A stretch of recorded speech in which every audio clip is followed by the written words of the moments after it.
ಒಂದು ಕೋಳಿ 2 ವರ್ಷಗಳ ಕಾಲ ತಲೆಯಿಲ್ಲದೆ ಜೀವಂತವಾಗಿತ್ತು ಅಂದ್ರೆ ನೀವು ನಂಬ್ತೀರಾ?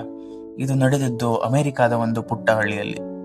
ಈ ತರದ ಅಚ್ಚರಿಯ ಸಂಗತಿಗಳಿಗಾಗಿ ನನ್ನ ಚಾನೆಲ್ನ ಸಬ್ಸ್ಕ್ರೈಬ್ ಮಾಡೋದನ್ನ ಮರಿಬೇಡಿ.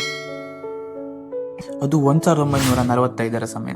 ಅಮೆರಿಕಾದ ಪ್ರೂಟಾ ಎಂಬ ಚಿಕ್ಕ ಪಟ್ಟಣದ ಒಂದು ಸಾಮಾನ್ಯ ರೈತನ ಮನೆ. ಆ ದಿನ ಬೇರೆ ದಿನಗಳಿಗಿಂತ ಸಾಮಾನ್ಯವಾಗಿರಬೇಕಿತ್ತು.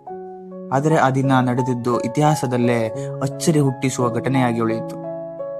ಒಬ್ಬ ರೈತ ತನ್ನ ಮನೆಯಲ್ಲಿದ್ದ ಕೋಳಿಯನ್ನು ಕೊಯ್ಯಲು ನಿರ್ಧಾರ ಮಾಡ್ತಾನೆ. ಒಂದು ಹೊಡೆತ ಕೂಡ ಹೊಡಿತಾನೆ.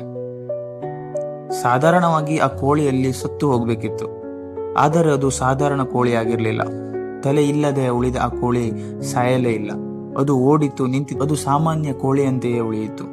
ಆ ಕೋಳಿಗೆ ನಂತರ ಮೈಕ್ ಎಂಬ ಹೆಸರು ಇಡಲಾಗ್ತದೆ.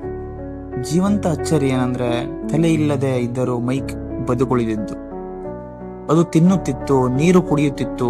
ಜನರಿಗೆ ಇದು ನಂಬಲಾಗದ ವಿಷಯವಾಗಿತ್ತು.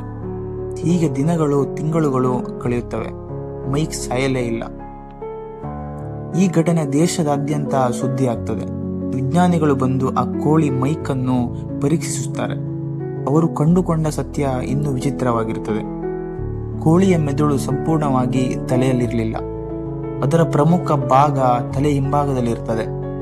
ಕೊಡಲಿಯಿಂದ ಕತ್ತರಿಸಿದಾಗ ಆ ಕೋಳಿಯ ಮೆದುಳಿನ ಒಂದು ಭಾಗ ಉಳಿದುಕೊಂಡಿತ್ತು.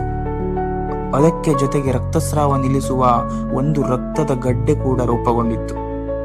ಇದರಿಂದಲೇ ಮೈಕ್ ಅಥವಾ ಆ ಕೋಳಿ ಬದುಕಲು ಸಾಧ್ಯವಾಗ್ತದೆ. ರೈತ ಈ ವಿಚಿತ್ರತೆಯನ್ನು ಒಂದು ಅವಕಾಶವಾಗಿ ನೋಡ್ತಾನೆ. ಅವನು ಮೈಕನ್ನು ತೆಗೆದುಕೊಂಡು ದೇಶದಾದ್ಯಂತ ಪ್ರದರ್ಶನಕ್ಕೆ ಹೋಗ್ತಾನೆ. ಅದರಲ್ಲಿ ಲಕ್ಷಾಂತರ ರೂಪಾಯಿಗಳನ್ನು ಕೂಡ ಸಂಪಾದನೆ ಮಾಡ್ತಾನೆ. ಜನರು ಹಣ ಕೊಟ್ಟು ಈ ಪ್ರದರ್ಶನವನ್ನು ನೋಡ್ಲಿಕ್ಕೆ ಬರ್ತಾರೆ. 2 ವರ್ಷಗಳ ಕಾಲ ಜೀವಂತವಾಗಿದ್ದ ಮೈಕ್ 1947ರಲ್ಲಿ ರಾತ್ರಿ ತುರಂತರವಾಗಿ ಸಾಯ್ತಾನೆ. ಅದರ ಗಂಟಲಲ್ಲಿ ಕಫ ಸಿಲುಕಿಕೊಂಡು ಉಸಿರಾಡ್ಲಿಕ್ಕೆ ಆಗದೆ ಆ ಕೋಳಿ ಅಥವಾ ಮೈಕ್ ಸಾಯ್ತಾನೆ. ಪ್ರಕೃತಿ ಕೆಲವೊಮ್ಮೆ ನಮ್ಮ ಲಾಜಿಕ್ಗೆ ಮೀರಿದ ಅಚ್ಚರಿಗಳನ್ನು ಸೃಷ್ಟಿಸುತ್ತದೆ. ವಿಜ್ಞಾನವು ಹಲವಾರು ವಿಷಯಗಳನ್ನು ವಿವರಿಸಬಹುದು, ಆದರೆ ಎಲ್ಲವನ್ನೂ ಅಲ್ಲ. ಜೀವನ ಎಷ್ಟು ವಿಚಿತ್ರವಾಗಿರಬಹುದು ಎಂಬುದಕ್ಕೆ ಈ ಕೋಳಿ ಒಂದು ಉದಾಹರಣೆ. ತಲೆ ಇಲ್ಲದೆ 2 ವರ್ಷ ಬದುಕುಳಿದ ಕೋಳಿ ಇದು ಕೇವಲ ಕಥೆಯಲ್ಲ, ನಿಜವಾಗಿಯೇ ನಡೆದ ಒಂದು ಅಚ್ಚರಿಯ ಘಟನೆ. Thank you.